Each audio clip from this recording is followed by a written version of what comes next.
Good evening. Parts of Britain sweltered in temperatures of more than 28 Celsius today, the start of a possible bank holiday heatwave, which could break the record for May's hottest ever day. Forecasters predict the current record of 32.8 Celsius could be beaten on Monday.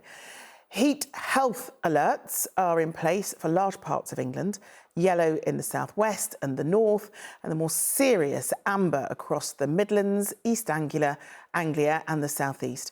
There's also a warning that the most serious skin cancers are on the rise. Well, in a moment, Ruth will explain why it's so hot and how long it could last. But first, here's Amy Lewis. In Whitstable in Kent, they are finding any way they can to keep cool. It is scorching out and they're making the most of it. We booked this not knowing that a heatwave was coming, so we were just coming anyway, so it's welcome now that it's actually nice. It's nice to cool down. Classic Brits, isn't it? Beach is full on the first day of a bit of sun. We're going to go and get some fish and chips after, so yeah, proper British. In the heat of the afternoon, we like to go for a ride in the car and switch the air conditioning on. In Peterborough in Cambridgeshire, it is the perfect weather for a stroll.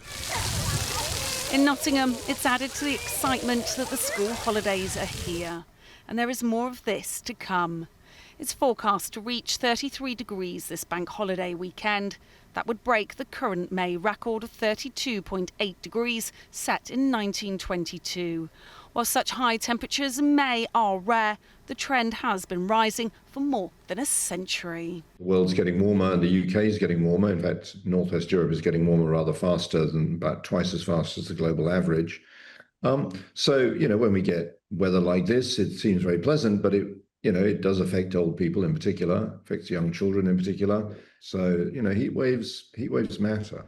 But the roasting weather comes with risks. Cancer Research UK say record numbers of people are being diagnosed with skin cancer each year.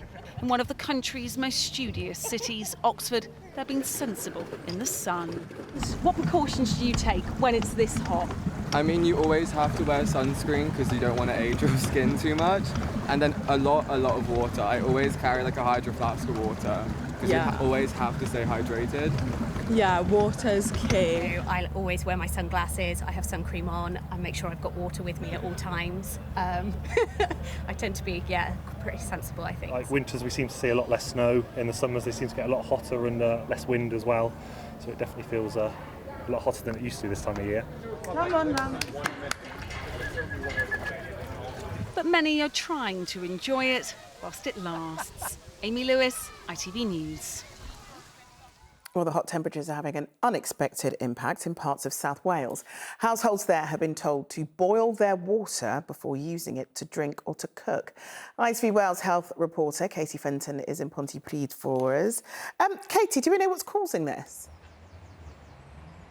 It's to do with the chemicals they use to treat the drinking water. This is one of the biggest towns affected, but tens of thousands of people across the Rhondda Valley are being told not to drink the water. A warning that comes, as we've been hearing, just as people will want to be drinking more. Temperatures are expected to get up to 29 degrees here over the bank holiday weekend, and people are already sitting outside in restaurants drinking cold drinks. Businesses will have to make sure they're using shop-bought ice instead. The advice is to boil water, but that uses quite a bit of energy, so this could be costly too for what are some of Wales' most deprived communities. At the moment, there is no indication as to when this issue will be resolved, but the water provider, Dŵr Cymru Welsh Water, says its teams are on site working on it as quickly as they can. It's apologised for the disruption and says it's set up bottled water stations, but anyone worried or looking for advice is advised to go to its website.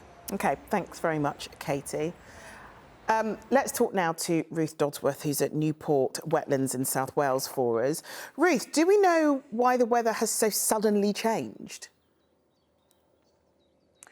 Well, Charlene, I've heard all sorts of phrases bandied about in the media recently. Heat bomb, heat dome. The phrase I'm going to use, though, is a perfect storm, a perfect combination, if you like, of warm air, believe it or not, that's actually coming in from parts of Canada, mixing then with warm air from the south of the continent. And this is being affected by our old friend, the jet stream. Now, the jet stream is effectively a ribbon of air that moves our weather around. That jet stream has packed its bags and headed northwards, allowing this warm air to feed in from the south. And when I say warm air, it is, as we've been hearing, very warm indeed, peaking through Monday and possibly Tuesday for some, where we could break that magic band of, well, temperatures in the 30s in Celsius. And it looks set to peak, as I say, Monday, Tuesday, but the hot weather continuing for much of next week too. The southeast of England likely to bear the brunt of those temperatures. All right, Ruth, thanks very much. All right, let's take a more detailed look at the bank holiday heatwave. Ruth is still with us. So what can we expect and where, Ruth? Because I hear it's a bit chilly where you are today. I've just been complaining about it, Charlene. Yes, I'm at Newport Wetland Centre. Here in Wales, temperatures perhaps not quite as tropical as they are elsewhere. In fact, not everyone is going to be experiencing heatwave conditions. Northern Ireland, Northern Scotland, for example, might be forgiven for thinking they weren't invited to the party either. But, you know, not everyone likes the heat, do they? And actually, if over the next few days you think I need to go somewhere cooler, might be worth heading to the coasts, because temperatures across the UK around our coasts, thanks to a little bit of a breeze, are going to be slightly more comfortable. Mostly in part to the fact that water temperatures are cooler, between 10 and 13 Celsius. So think twice if you think I'm going to jump into the sea to cool down. It could be a little bit of a shock to the system. But you know, we are not alone with all of this heat at the moment. In fact, our friends across in Western Europe are really bearing the brunt of it. An early start to their summer, intense heat, 38 degrees across parts of Spain today in Cordoba. You can see people really making the most of that sunshine. Our four-legged friends as well enjoying it. Really getting out and about, hopefully slapping on the sun cream as well. But like us here in the UK, the heat is set to continue. I've been saying peaking through Monday, possibly Tuesday, but you can see across Europe as well as we head into next week, the temperatures look set to remain. And of course, here in the UK, it is half a term week. So of course, children off school, it may or may not be good news that the settled weather looks set to continue. I guess if you're making plans, it's not often we get several days in a row where you know it is going to be good. So like it or not, it looks like the bank holiday weekend for much of the UK is going to be a scorcher.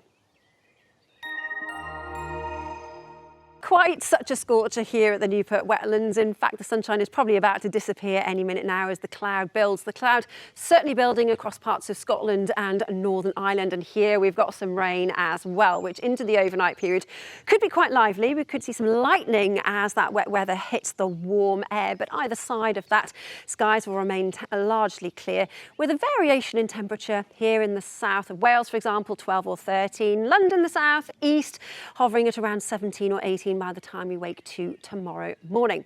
So as we wake to tomorrow morning, the rain should disappear, but you can see the cloud across the north just sinking down into parts of northern England too. So a little bit disappointing here, given all this talk of blue sky and sunshine. For that, you'll have to head across the south and the southeast, where, well, look at this, you can see almost unbroken sunshine, and as a result, the temperatures here rising. 29 on the map across the southeast, but we could hit 30 in Celsius, possibly 31, slightly more comfortable elsewhere, and as I mentioned, around coastal areas too. It'll be calm and quiet through Saturday night, and as we wake then to Sunday, you can see very much a case of more of the same. Again, cloudy conditions and possibly some drizzle across parts of Scotland, maybe nudging into Northern Ireland, but blue sky and sunshine elsewhere, and those temperatures rising day by day. So we're looking at 32, possibly 33 by the time we get to Bank Holiday Monday. Well, not surprisingly, Charlene, UV levels are high to very high, so just be careful in that sunshine. And of course, it's the start of the grass pollen season, which is getting up our noses as well. That's it for me. Have a lovely weekend. I'm going to find a jumper. Make sure you do that, Ruth. Thanks very much.